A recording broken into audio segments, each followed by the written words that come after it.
بسم اللہ الرحمن الرحیم۔ السلام علیکم۔ ایک یہودی کے پاس ایک مسلمان ہیرے تراشنے کا کام کرتا تھا، جو اپنے کام میں ہنرمند اور حد سے زیادہ ایماندار تھا۔ یہودی اس سونار کی کاریگری سے بے تحاشا نفع کمانے کے باوجود اسے مناسب معاوضہ ادا نہ کرتا تھا، جس کی وجہ سے وہ بمشکل اپنے گھر کا خرچہ پورا کرتا تھا۔ یوں ہی کام کرتے کرتے اس نے عمر گزار دی۔ اس کی بیٹی جوان ہو گئی۔ وہ اپنی قلیل آمدنی میں سے کچھ بھی جمع نہ کر سکا تھا۔ بیٹی کی شادی کے لیے سونار کاریگر نے یہودی سے کچھ رقم بطور ادھار مانگی۔ کروڑ پتی یہودی نے رقم ادھار دینے سے معذوری ظاہر کر دی۔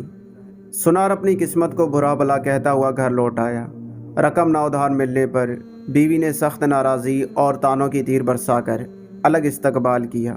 پریشان حال بیچارہ ساری رات سوچتا رہا، اب کیا ہوگا۔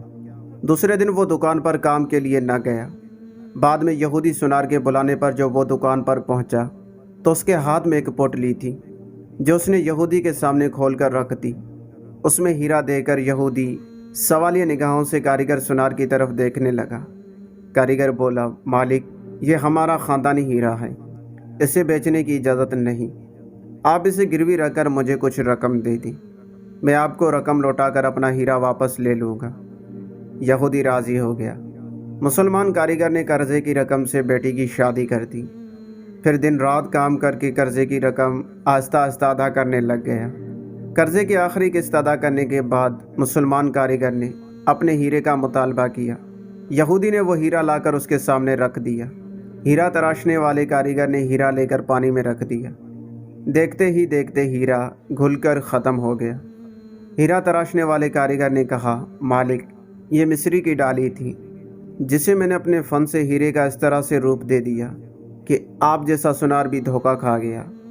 آپ نے میری عاجزی اور درخواست پر قرضہ نہ دیا، جس کی وجہ سے مجھے یوں آپ سے رقم نکلوانی پڑی۔ میں مسلمان ہوں، اس لیے بھاگا نہیں، آپ کی پائی پائی ادا کر کے سرخرو ہو گیا۔